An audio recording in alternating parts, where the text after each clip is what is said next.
Werner? Mr. Ziegler?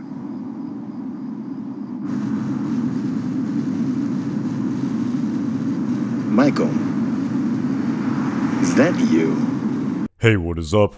So for this video, I wanted to discuss the storyline surrounding Lalo Salamanca that we saw displayed to us at the end of the previous episode of Season 6 of Better Call Saul, entitled Black and Blue, where we saw him travel to none other than the country of Germany to meet with a woman named Marguerite. Now getting right into it, this woman Marguerite was none other than the wife of the late Werner Ziegler. So in this video, I want to take a look at the backstory that was displayed to us all the way back in Season 4 of Better Call Saul that explains to us how Lalo knew to go to Germany in order to meet this woman as part of the cat and mouse game that ensued between him and Gus Fring in this previous episode.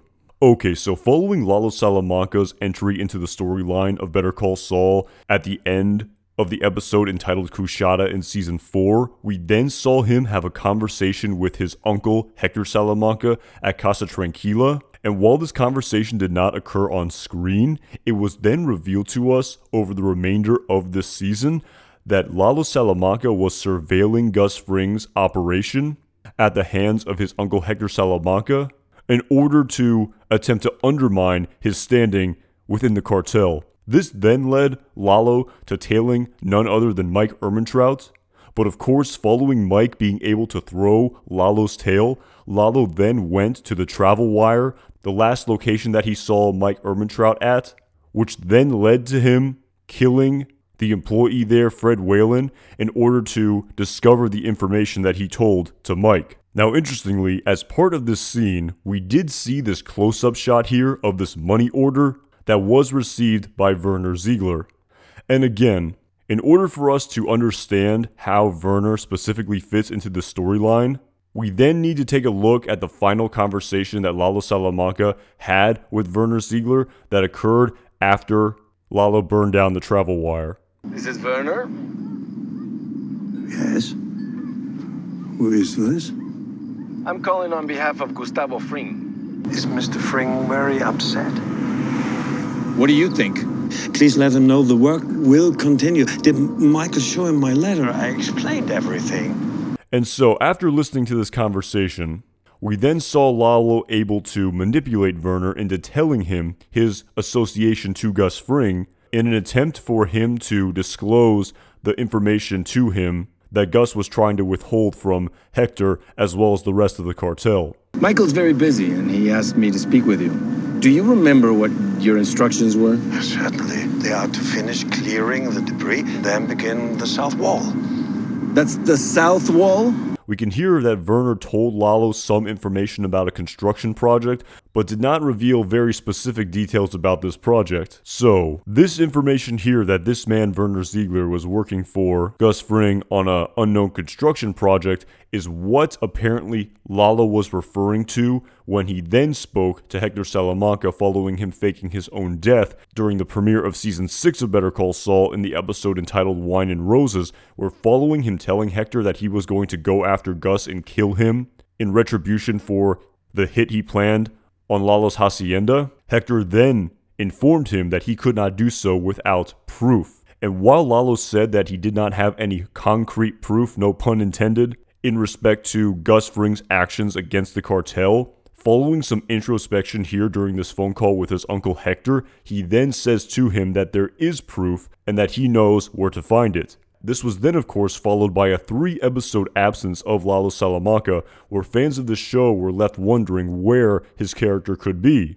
But of course, it was then finally revealed to us at the very end of the last episode entitled Black and Blue that Lalo Salamanca had gone to Germany in order to meet with this woman, Marguerite Ziegler, who was the sender of this money to Werner Ziegler back in Albuquerque, New Mexico. Now, while we can deduce from this conversation that Lalo was probing Marguerite for information surrounding the work that her late husband was involved in, which then, following her telling him very little information at the restaurant. What kind of accident was it?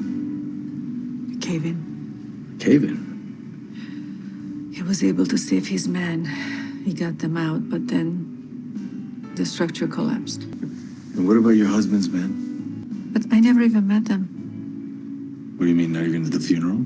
You'd think they'd want to pay respect to the men who saved their lives. They sent flowers, keepsakes, and so on. But not one of them showed his face. This story, of course, that Werner's wife Marguerite was told was obviously a lie that Gus Fring told her, due to the fact that Werner was actually killed when Mike Ehrmantraut shot him in the back of the head for revealing too much information to Lalo Salamanca and thus being a loose end. A contingency that Gus Fring planned for, which we saw take effect in this very episode where Werner was still alive. Lalo would have clearly went after him instead of his wife Marguerite, because Werner knew actual information, but of course with him being out of the picture, he could not disclose this information to Lalo, thus protecting Gus Fring's secret plan against the cartel.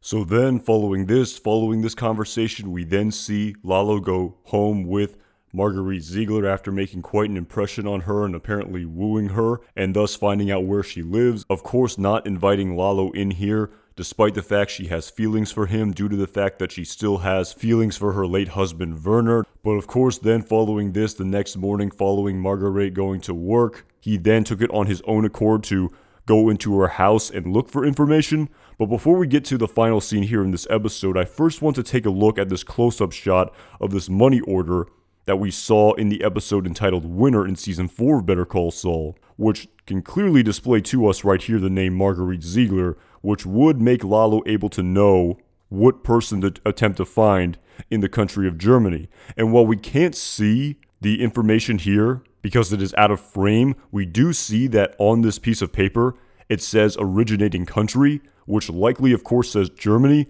which then made Lalo realize that he needed to go to Germany in order to find this woman, Marguerite Ziegler. So that pretty much explains how and why Lalo went to Germany, of course, in the grand context of him apparently trying to find proof that Gus Fring is attempting to undermine the cartel. Of course, at this point in time, Lalo does not know the complete story here, of course. But very interestingly, following him looking through Marguerite's home for more evidence of what Werner could be working on, it was then revealed to us at the end of the scene, this slide ruler that was encased in this epoxy material with the monogram of In Liebe deinen Jungs, which I believe translates in German to with love from the boys.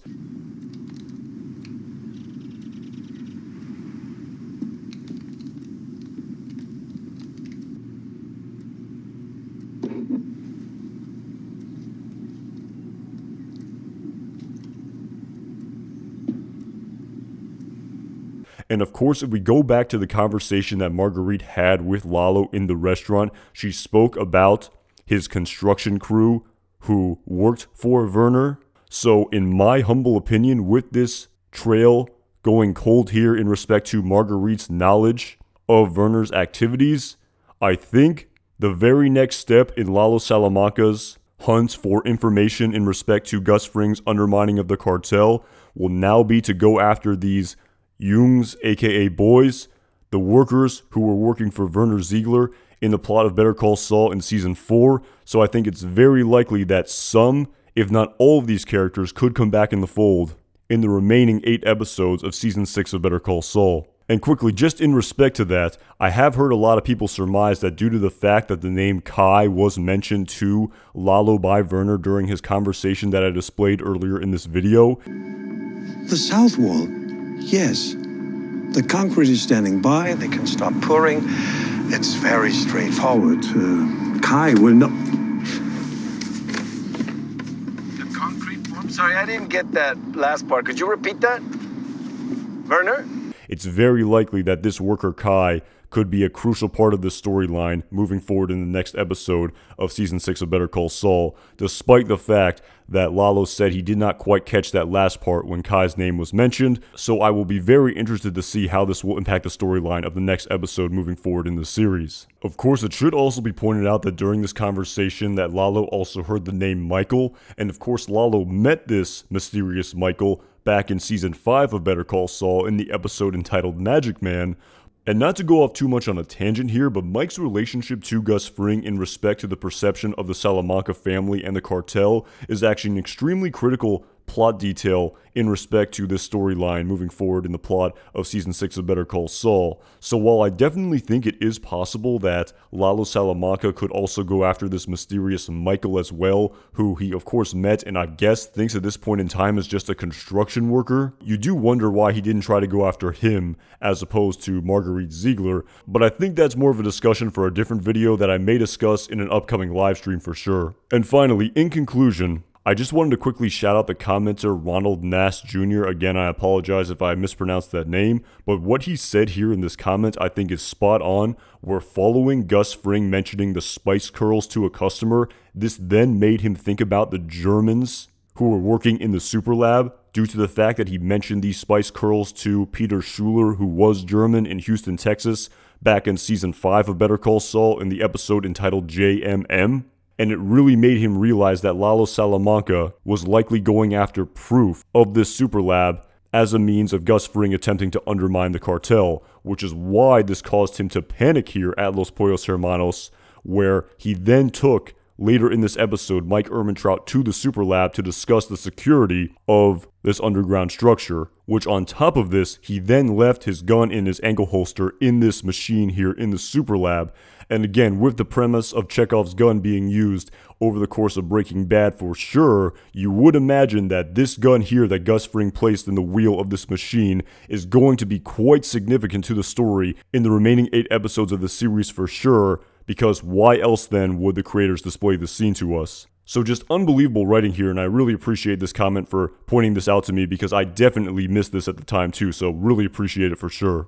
So yeah, that pretty much sums up Lalo Salamanca's actions here in this episode, really displaying to us the cat and mouse game as it was described in the description prior to this episode that's occurring on screen here in this episode, and it was definitely no coincidence that this was the first appearance of the Super Lab in the plot of Better Call Saul in Season 6. Because it really appears, as his comments mentioned, that Gus Fring realized that this was a loose end that Lalo is definitely attempting to exploit, and that's the reason why he went to Germany in order to track down the wife of the late Werner Ziegler, who he knew was working for Gus Fring in the plot of Better Call Saul. Alright, that is all I really got for you guys on this one. As always, really appreciate all of the views and engagement that I have received on these videos. I really appreciate all of the support. It really means a lot. Definitely let me know what you think surrounding this storyline in the comments section. I would love to hear people's thoughts on Lalo's actions here against Gus Fring in this episode. Really looking forward to discussing the remaining 8 episodes of this series in the weeks and months to come, of course. And as always, my name is Anton Jackson. Thank you again so much for watching this video.